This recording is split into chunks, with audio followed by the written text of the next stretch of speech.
So ayan mga kumarte, si Kurt andito na at tinatanong na agad kung nakapag-bake na ako. So sabi ko hindi pa kasi nga nasa freezer pa yung ating dough. At ayan, nakita niya yung makapuno, 'di ba? Inupakan na. Gustong-gusto niya yan mga kumartes kasi lasang-lasa daw yung gata. So hinahanap niya yung tusukan. Sabi ko magtinidor na lang siya. So, sabi ko naunahan na siya ni Tito Darwin niya na magbukas kasi yung kapatid ko nga yung una nagbukas niyan. O 'di ba? Isang sandok apat agad. Sabi ko isa-isa lang. Masarap naman talaga siya mga kumartes. Talaga namang uulit-ulitin mo ang bili. So nakalagay sa kanya, pagka umorder kayo, pre-order, pero wag ka, ang bilis lang yan dumating. Siguro nga sa dami nga ng umo-order. Pinakuha ko na nga rin sa kanya yung ating cookie dough doon sa freezer sa labas. Siguro naman matigas na yun kasi kanina pa yung umaga nandun. Tapos yung freezer pa doon sa labas mabilis nga ding magyelo. So ibibake na natin yung ating cookies. So nag-start na nga din ako magpa-preheat ng oven mga kumartes. Kailangan talaga kapag ka magbe-bake kayo, palagi nyong ipipreheat ang mga oven nyo. Or else hindi talaga siya maluluto ng maayos at papalpak yung inyong mga ibibake. So ito na nga siya, para na nga siyang bato sa tigas. So bakit nga ba natin siya ipinreserve? Para hindi siya masyadong mag-spread o yung parang flat maigi. Gusto pa rin naman natin siya na medyo parang makapal tapos chewy yung inside. Chewy yung inside? So isasaksak ko na nga itong ating oven para ma-preheat na natin. So wala pang isang araw na nabubuksan itong ating makapuno balls pero kakalahati na agad. Hindi ko kayo binibiro mga kumartes. Masarap talaga siya, promise. Kaya sabi ko sa kapatid ko, ito na lang din yung orderin niya since na-order din naman siya ng makapuno balls. Ang ino-order niya kasi yung nasa pakpak lang, yung buy one take one ba yun? Nauuntian naman ako sa laman. 100 plus din yun pero parang ang unti. So sabi ko sa kanya, ito na lang, napakadami pa. As in parang ikaw na yung mananawa sa dami. So syempre mamigay ka naman para hindi ka maumay. So dito sa baking sheet, tinatansya ko kung ilan yung ilalagay ko. Pero hindi ko alam kung gaano siya magi-spread kapag ka naluto na. So ayaw naman natin na yung cookie natin is magdikit-dikit. So sa unang salang mga kumartes, ito lang muna yung ilalagay natin. Bali 5 lang siya. Para makita natin kung gaano kalawak yung i-spread niya sa baking sheet. So ayoko kasi talaga ng cookies na flat. Gusto ko talaga yung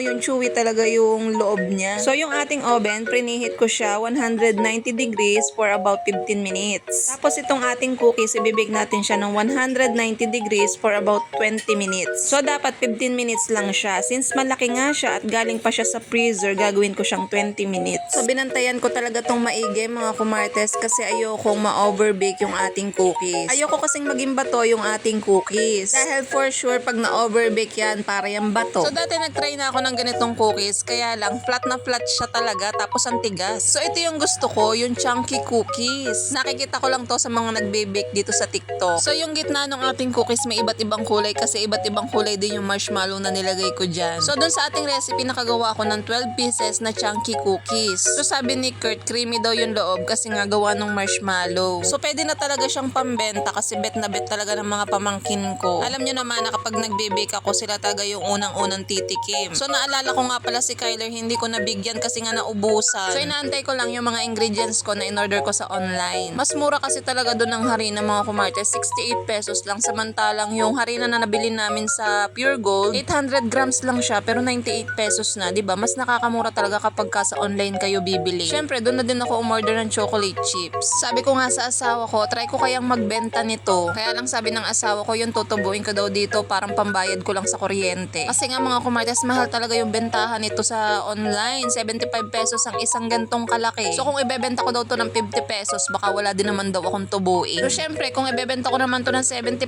pesos ang isa, baka wala namang bumili. So natutuwa lang din ako mag-bake, lalo na kapag ka nagugustuhan ng aking mga pamangkin. Syempre, pag sinabing Tita Loy, ang sarap na motivate talaga ako mag-bake. Or inuuto lang talaga nila ako. Charot. Siguro mga kumartes, kung ako ay magre-resign, siguro ganito na lang yung gagawin kong business. Si mother nga kanina nakita ko nagbe-bake. Sabi niya, bigyan ko daw siya. Kaya yung kanya, hindi ko nilagyan ng marshmallow. Plain lang yung kanya. So ito, nalalakihan pa siya dyan ha. Pero kanya yung pinakamaliit. Kasi nga, alam nyo na kapag ka matamis, hindi niyan kinakain. Pero yung nilagay naman natin ditong chocolate, hindi masyadong matamis. Hindi kasi siya yung mga chocolate na binibigay sa Valentine's. Si Mother, kumakain sarap-sarap. Mother, bawal yan kasi masukal yan. Mother, pengi ako niyan. Mamigay ka naman, Mother. Ay, eto na po yung bake ni Tita Loy na cookies. Napakasarap. Nagbaon kami ni atin dyan sa school. Ubos ko. Nandito nga pala si Kayla at si Keisha. Sabi ko sila mag-voice over. Ito yung maliit, tapos yung malaki nga kasing laki na ng palad. Halos naubos nga yung aking binake kasi ayan. Una muna, pinatikim ko muna sa kanila kung magugustuhan nila. So ginayat ko sa gitna kasi alam ko hindi nila mauubos yung isang buo niyan. Baka maumay. So tinanong ko si Kayla kung masarap, ayan, tatango-tango naman siya.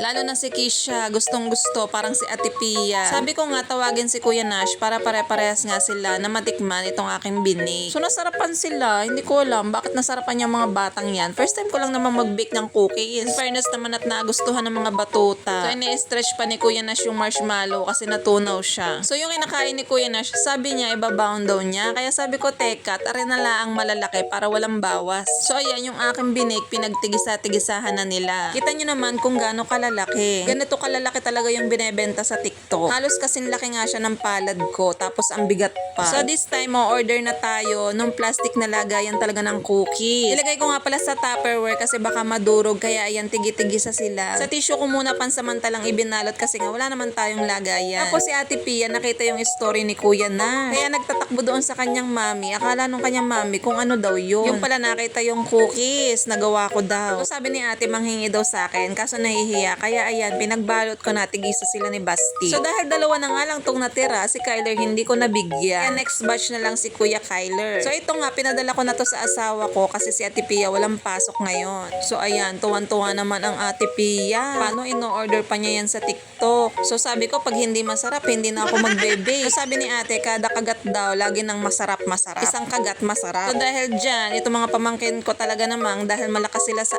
akin, umorder na si Tita Loy ng madaming ingredients. Ay ewan ko na lang pag hindi kayo naumay sa cookies na iyan. So sa isang ganan pa lang, talaga namang busog ka na. So si Basti naman daw isinawsaw pa sa kape. So, pag nag-bake ako, maliliit na yung gagawin natin. Ito nga si Kisha at binuraot pa yung kanyang kapatid. Akala ko binigyan siya, hindi daw at nanghingi siya. Tapos meron pa daw siyang isang malaki. O sabi ko saan galing? Binigay daw sa kanya ni mother, kaya meron pa daw siyang isang malaki. Gustong gusto naman talaga. So para daw hindi makapanghingi yung mga kaklase niya tinakbo pa Baka daw kasi siya burautin. Pero siya mismo sa kapatid niya, burao. Ang laging tanong sa akin, kailan daw ulit ako magbe-bake. So andito sila kasi si Dawen, nandun sa DB Mart kasi bumibili ng clay ng batang are. Kailangan ata sa school bukas. Ay itong batang ito, sabi sa inyo, laman na ng TikTok. Napatugtugan ng kanyang Tito JM sa TikTok, kaya ayan, sayaw na sayaw. Gusto daw niya kasi maging TikTokeris. Kaya kahit anong TikTok na sounds ang patugtugin mo dyan, alam niya. So ayun lang muna mga kumartes. Hanggang dito na lang. Bye!